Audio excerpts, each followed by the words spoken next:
আসসালামু আলাইকুম রহমতুল্লাহ। প্রিয় দর্শক, সবাই কেমন আছেন? আশা করছি সবাই ভালো আছেন। আপনাদের দোয়ায় ও ভালোবাসায় আমিও ভালো আছি, আলহামদুলিল্লাহ। তো প্রিয় দর্শক, আজকে আমি যে বিষয় নিয়ে কথা বলবো সেটা হচ্ছে যে আসলে গারল দিয়ে দেশি ভেড়াকে ক্রস করলে কেমন বাচ্চা হয়, আর বাচ্চা কি আসলেই আদৌ হয় নাকি কোনো সমস্যা হয়। তো সেটা আজকে বাস্তব জিনিস আপনাদেরকে দেখাবো। একটা জিনিস মনে রাখবেন, আমি যে সমস্ত কথাগুলো ভিডিওতে বলি, কথাগুলো হয়তো গোছালো না, বাট যেগুলো কথা আমি বলি প্রতিটি কথা কিন্তু সত্য। আমার সাথে যখন যেটা ঘটতেছে, যে বিষয় আমি ফেস করতেছি, সেই প্রত্যেকটি বিষয়ের আপডেট আমি আপনাদেরকে দেওয়ার চেষ্টা করি। এই জন্য অবশ্যই ভিডিওটি আপনারা শেয়ার করবেন। আমি এ নিয়ে বেনিয়ে বা বানিয়ে কোনো কথা আমি আপনাদেরকে বলি না, অসত্য কোনো কথা বলি না যে ভিডিওতে বেশি ভিউ পাবো, সবাই আমার ভিডিও দেখবে। বিষয় কিন্তু এটা না। আসলে আমি চাই যে কেউ ভেড়া পালন করতে হলে সে আগে সঠিক বিষয়টা জানুক।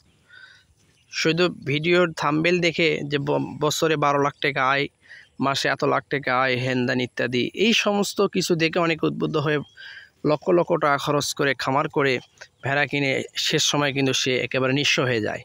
বিশেষ করে প্রবাসী ভাই যারা রয়েছে, অনেক যাদের ভিতরে আসলে পশু পাখির প্রতি ভালোবাসা রয়েছে, এদের ক্ষেত্রে কিন্তু এই সমস্যাটা বেশি হয়ে থাকে। তো এর জন্য আমি চেষ্টা করি যে আসলে অথেন্টিক যে বিষয়গুলি, বাস্তব যে বিষয়গুলি, সেই জিনিসটা আমার সাথে যেটা হচ্ছে আমি সেটা আপনাদেরকে জানার চেষ্টা করতেছি।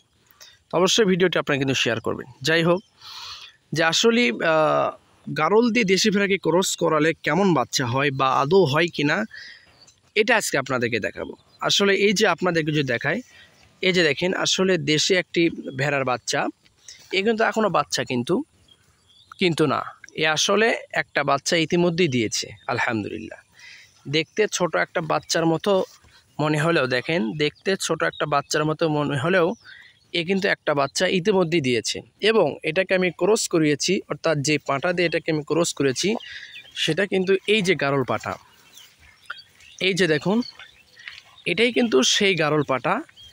এই পাঁটাটা দিয়েই আমি ওটাকে ক্রস করিয়েছি আলহামদুলিল্লাহ। এবং বাচ্চাটা কেমন হয়েছে সেটা আপনাদেরকে দেখাই। এই যে দেখুন, ছোট্ট একটি ফুটফুটে বাচ্চা, এই যে এটাই, এই ফুটফুটে বাচ্চাটা কিন্তু ওটার পেট থেকে হয়েছে আলহামদুলিল্লাহ। কত সুন্দর একটি বাচ্চা, দেখেন তার লেজটা দেখেন। আসলে যদি লেজটা আমি দেখাই,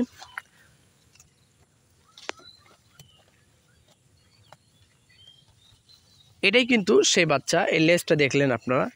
তা আসলে এখানে বিষয়টা হচ্ছে কি ভাই, প্রথমবার একটু তো কষ্ট হবেই, যেহেতু বাচ্চাটা আসলে আল্লাহ তাআলাও দেখেন যেটা যেরকম সাইজ তাকে আল্লাহ সেরকম বাচ্চা দেয় যেন কষ্ট না হয়। তারপরও যেহেতু বাচ্চা একটু বড় হয় গারল দিয়ে দেখালে, তো সেক্ষেত্রে তো একটু ব্যতিক্রম হবেই। তবে প্রথমবার আলহামদুলিল্লাহ সাকসেস হলে দ্বিতীয়বার থেকে ইনশাল্লাহ হয়ে যাবে। তো আমার এখানে উপদেশ হচ্ছে, সেটা হচ্ছে যে আপনারা প্রথমে এটা করবেন না। হয়তো বলবেন যে আপনি করেছেন। হ্যাঁ ভাই, আমি এটা পরীক্ষা স্বরূপ করেছি, কিন্তু আপনারা সেটা করবেন না, যেহেতু আপনার প্রথম। ঠিক আছে, আপনারা তো প্রথম বুঝবেন না।